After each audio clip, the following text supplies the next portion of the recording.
Morning mist hung heavy over Wilmette, Chicago's upscale residential neighborhood. At 5 a.m., before sunrise, Melissa Wilson quietly slipped out of bed. 3 days a week, she needed to leave at this hour for early morning experiments. Balancing her responsibilities as a researcher and a mother had been her proud daily routine. Before leaving the bedroom, she glanced at her husband Thomas. He'd been coming home late recently, and seemed more tired than usual, breathing deeply in his sleep. His new designer pajamas peeked slightly from under the blanket. Last month he'd bought a new Rolex, and spent weekends shopping at Nordstrom. Since his promotion at Smart Tech, his spending habits had noticeably changed. Walking down the hallway, she peeked into her 8-year-old daughter Emma's room. She couldn't help but smile at her angel-like sleeping face. On the bedside table lay her report card from school yesterday. All excellent grades, with a teacher's comment noting her as a model student. 1 year after passing the rigorous entrance exam for Francis W. Parker School, Emma was living up to all expectations. While preparing breakfast in the kitchen, Melissa reflected on last night's events. Thomas's reaction to Emma's report card had seemed distant. Though he said, as expected of our genius, his eyes never left his smartphone. Before, he would have hugged Emma in celebration. She efficiently prepared breakfast at the marble kitchen counter. Making sandwiches with organic vegetables and turkey from Whole Foods Market, she added some fruit on the side. The whiteboard on the refrigerator was filled with this week's schedule: Emma's piano lessons, PTA meetings, Sunday Mass at Fourth Presbyterian Church, and in red ink, anniversary dinner with Thomas. However, Thomas had announced last night that he had an important business dinner with clients. Melissa quickly made the sandwiches and packed them in thermal containers. Emma's portion was slightly larger than usual. She had choir practice after school today. If the experiments finished on schedule, she should be able to pick up her daughter afterward. Last week, work had run long and she'd kept Emma waiting. This week, she was determined to be on time. While putting on her leather shoes in the entryway, her eyes caught the family photo on the wall. It was taken 2 Christmas seasons ago, with the magnificent Miles illuminations as a backdrop. Emma laughing in Thomas's arms. All 3 of them looking genuinely happy. That night, they'd celebrated at Gibson's Bar and Steakhouse, talking about their future as a family.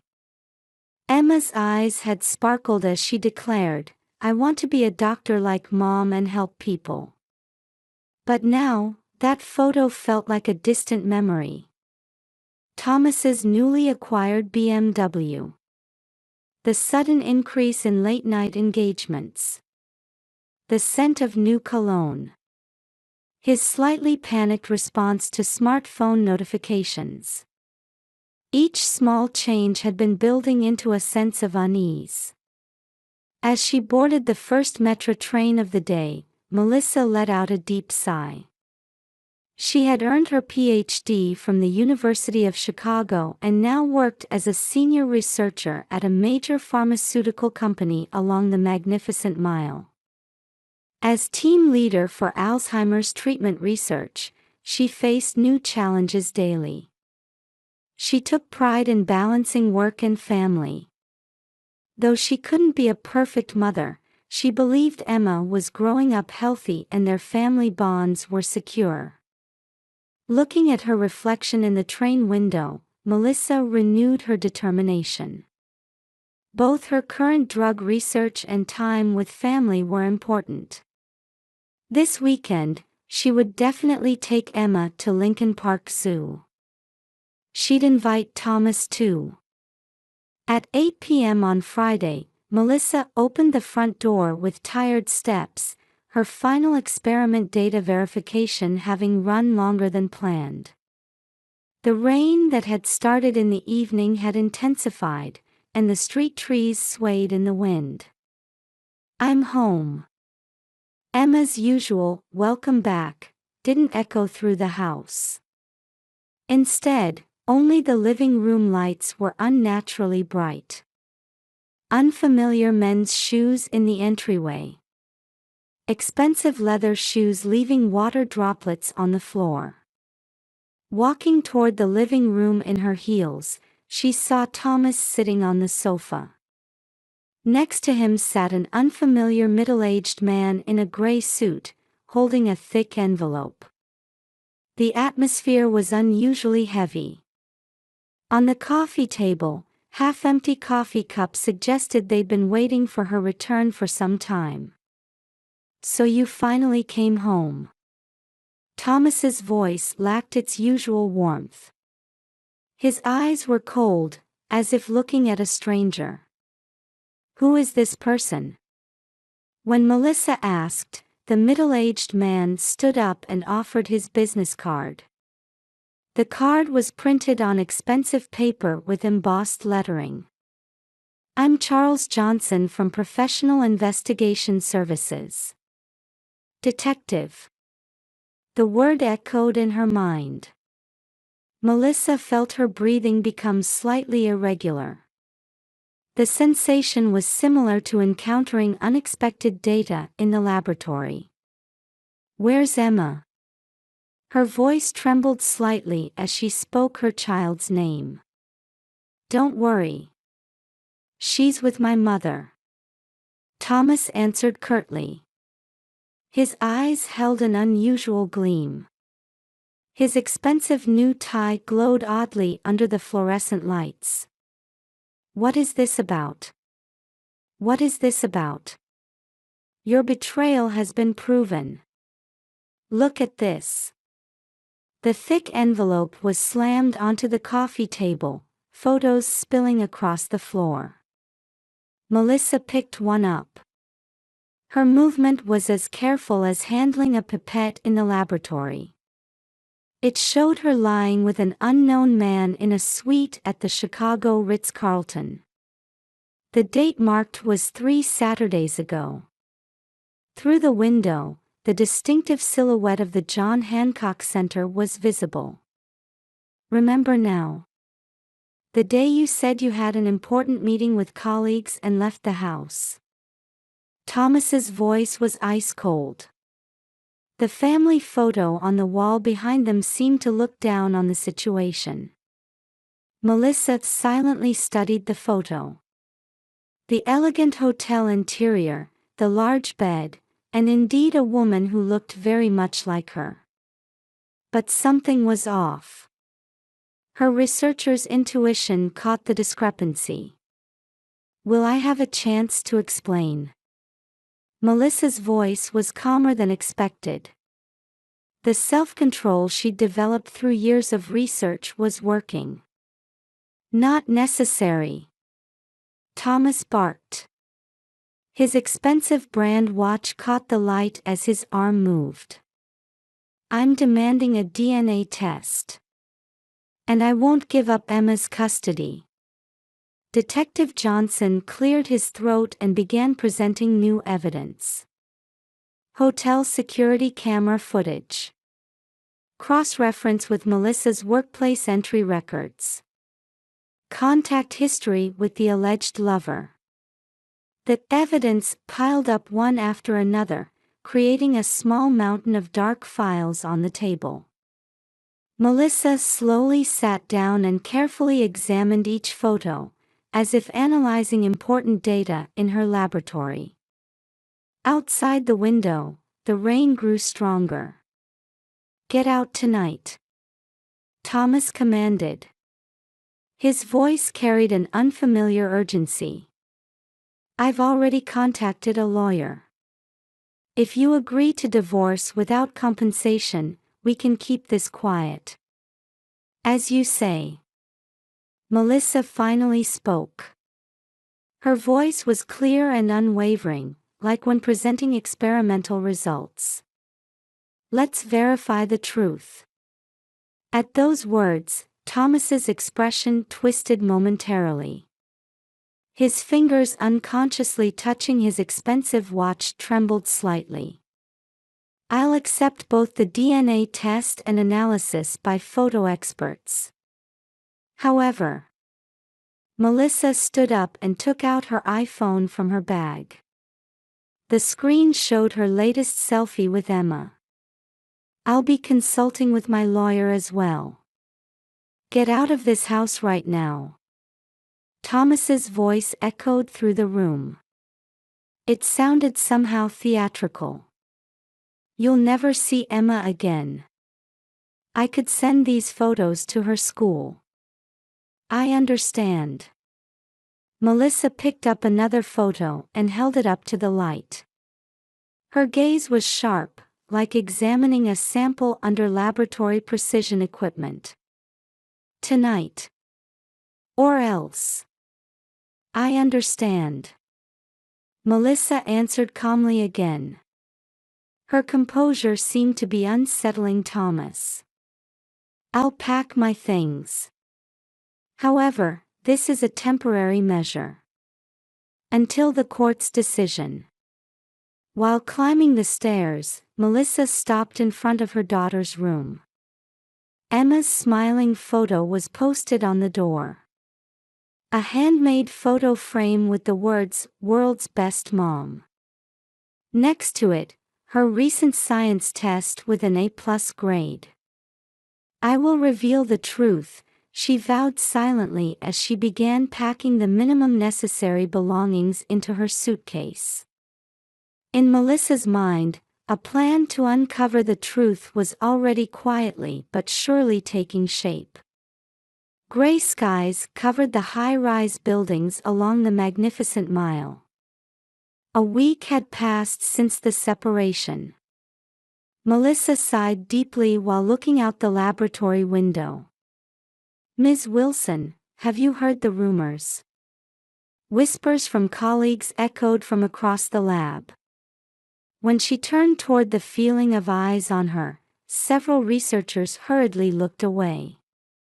She recalled conversations exchanged in the pharmaceutical company's hallway yesterday. That serious-looking person. Even though she has a child. Friday morning's lab meeting. The department head suddenly interrupted her presentation. Dr. Wilson, we'd prefer that personal issues not affect your work. She knew better than anyone that there was nothing wrong with her data. Still, she wasn't given a chance to defend herself. Returning to her small apartment in River North, she saw the pile of documents on her desk. A mountain of materials sent by her lawyer, Carol Brown. Trial preparation documents, property division calculations, and custody petition papers. On the refrigerator hung a handwritten letter from Emma. Mom, when are you coming back? Grandma's house is boring. Is Dad angry? Anxiety seeped through every word. Sunday worship at Fourth Presbyterian Church. Melissa sat alone in the seat where the family of 3 usually sat. During the sermon, she could hear regular churchgoers nearby whispering gossip. After the service, the pastor spoke to her kindly, but his eyes held a look of sympathy. Parent-teacher meeting at Francis W. Parker School. As soon as Melissa appeared, surrounding mothers' conversations stopped. Emma's classmate's mother hurriedly stood up. The rumors must be spreading among the children too. The photo analysis results are in. At Carol Brown's office, she received the expert's report.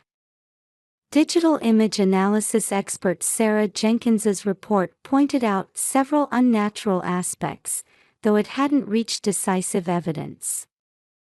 We've heard from Lisa Collins, Smarteka's secretary. Carol's voice held a hint of hope. Someone willing to testify about your husband's relationship with a young secretary. At that moment, Melissa's smartphone rang. It was Emma's school. Your daughter is complaining of feeling unwell. We tried contacting her grandmother. Rushing to school, she found Emma curled up on the infirmary bed. I wanted to see Mom. Her daughter's body trembled slightly as she hugged her. That night, Melissa examined the photos again. Her scientific intuition was catching on to something. The Ritz-Carlton logo, the bed arrangement, the view from the window. Each piece was slowly starting to fit together. A luxury apartment in River North, near Thomas's company. Photos taken by a private investigator showing a young woman coming and going. A woman's back view in flashy dress carrying luxury brand bags. They've filed for visitation restrictions. An email from Carol. Thomas's side had submitted new photos as evidence. If you don't agree to withdraw, these will be sent to Emma's school. Melissa closed her eyes deeply. As a researcher, her thoughts moved between mother's instinct and scientific evidence. The answer was surely approaching. The DNA test date has been set. Notice from the court. Testing was ordered at Chicago City Hospital. As soon as the date was seen, Thomas's side submitted a postponement request. The reason given is overseas business travel. A slight smile appeared in Carol's voice. But the court denied the postponement. The high-rise apartment in River North. In surveillance camera footage, Thomas had his arm around a young woman's waist. The date matched the day the problematic photos were supposedly taken. The truth was now right before her eyes. Melissa quietly opened her laptop and began organizing new evidence. Like writing a research paper, she carefully built up each fact. Cook County Circuit Court. Tension filled the 11th floor courtroom of the Daly Center from early morning. Each time the heavy wooden doors opened, people in the gallery leaned forward. This was a crucial date scheduled for DNA test result disclosure and evidence examination regarding infidelity. First to enter the courtroom were Melissa and attorney Carol Brown. Dressed in a simple navy suit, Melissa maintained the same calm demeanor as if she were in her laboratory. She sat straight-backed, methodically arranging documents on the table. Next appeared Thomas and his lawyer. His usual haughty attitude had subsided, his face pale. His supposedly new Armani suit appeared unusually wrinkled. Thin sweat already beaded on his forehead. In the gallery sat Detective Johnson. Next to him, Sarah Jenkins, the photo analysis expert, was doing final checks on her computer screen.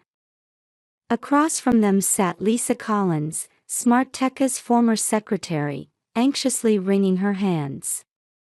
All rise. Judge Margaret O'Connor entered. Known as a distinguished judge in family cases with 40 years of experience.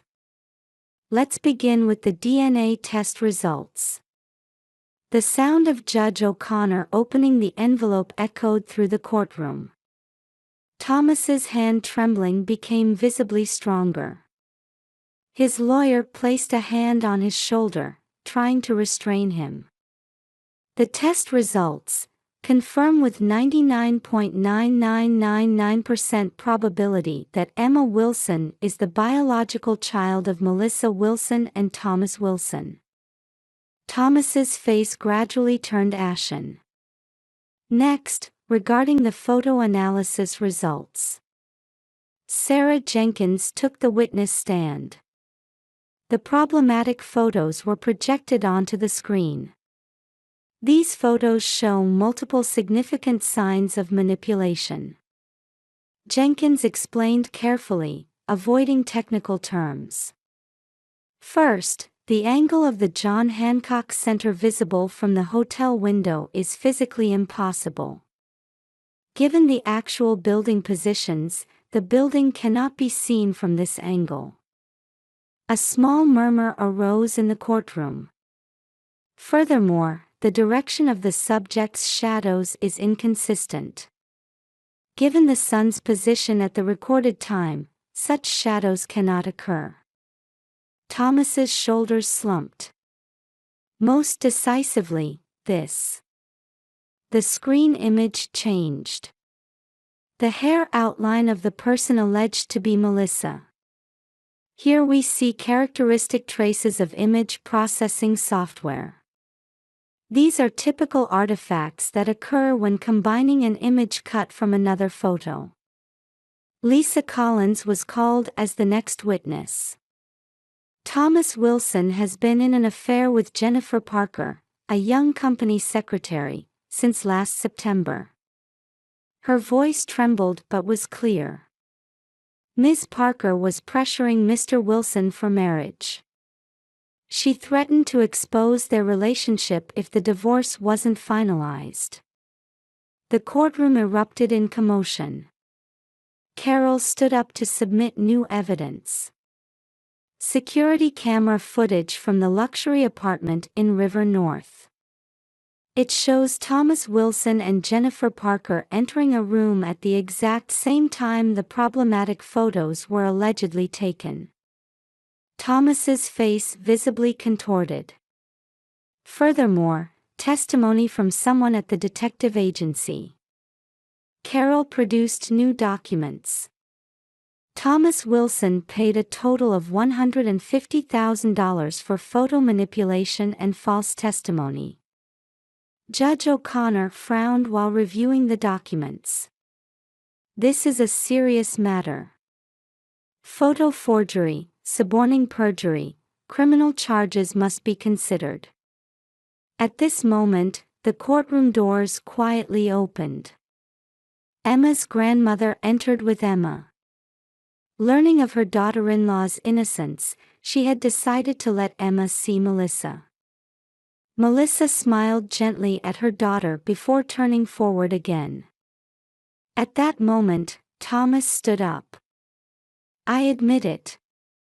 His voice was hoarse. "It was all my doing." The courtroom fell silent again.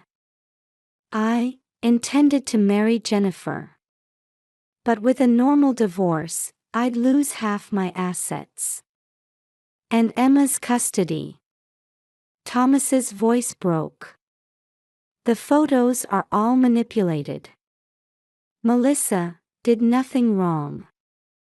Judge O'Connor fixed Thomas with a stern gaze. "Perjury, defamation, evidence tampering, these are serious crimes." The judgment was clear. Divorce granted. Property division heavily favoring Melissa. Full custody of Emma granted to Melissa. Criminal charges against Thomas were suggested. Outside the courtroom, Emma ran to Melissa. Mother and daughter held each other tightly. Behind them, spring sunlight streamed through the Daily Center's large windows. 6 months after the judgment, in autumn, a new family story was beginning in Wilmette's quiet residential area. Melissa and Emma had settled into a new home near their previous house. A white exterior with a dark green roof, the small front yard blooming with colorful flowers Emma had chosen. "Mom, look." Emma rushed in from school, holding out a test paper. Perfect score in science.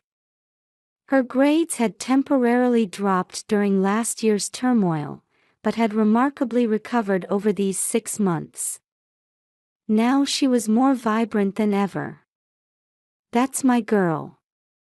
Melissa embraced her daughter tenderly.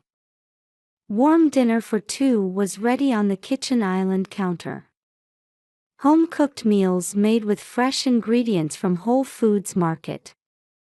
She now had time to prepare elaborate menus that she couldn't manage before when overwhelmed with work. "Hey, can we go to Lincoln Park Zoo next weekend?" Emma asked with a mouthful of pasta. "Of course. But first, don't you want to see the new laboratory?" Melissa smiled. After the trial, her achievements at the pharmaceutical company were recognized with a promotion to Deputy Director of Research. She now led a team developing new Alzheimer's treatment drugs. A new family photo hung on the living room wall. It showed Melissa and Emma, and surprisingly, Melissa's parents as well. The incident had helped repair their previously distant relationship with her family. Oh, a call from Samantha. Emma picked up her smartphone. Samantha was Emma's new best friend. Meeting her, who was also being raised by a single mother, had become a source of emotional support for Emma. After ending the call, Emma started her homework. The room that was once her father's study had been renovated into a bright study room where mother and daughter studied together. "Hey Mom, I want to be a researcher," Emma suddenly said. "I want to be someone who finds the truth, like you." Melissa felt tears welling up in her eyes. Meanwhile, Thomas was serving time in prison. He had received a 2-year sentence for perjury and evidence tampering. Immediately fired from Smart Tech, his mistress Jennifer had also disappeared. Disowned by his parents and having completely lost his social credibility. On the other hand, Melissa's life showed new fulfillment. On weekends, she and Emma would visit the Chicago Art Institute or ride boats at Navy Pier. They cherished their mother-daughter time together. At Fourth Presbyterian Church, she had started a support group for single mothers. She wanted to help other mothers in similar situations by sharing her experience. "Melissa, your new paper got great reviews," her colleague Jane called out. She was one of the few colleagues who had consistently supported Melissa during that turbulent time. Now they were close friends. "Hey Mom." One night, Emma asked before bed. "Will we always be happy?" "Of course." Melissa gently stroked her daughter's hair. "Because we have each other." Outside the window, Chicago's night view sparkled. The lights of the John Hancock Center, Navy Pier's Ferris wheel, and moonlight reflecting on Lake Michigan. Everything seemed to be celebrating their new beginning. One holiday morning, while heading to Whole Foods Market together, Emma pointed at the sky. "Mom, a rainbow." Melissa looked up at the sky, holding her daughter's hand. Indeed, a beautiful rainbow arched over Chicago's skyscrapers. It looked like a sign of hope, announcing the beginning of a new story.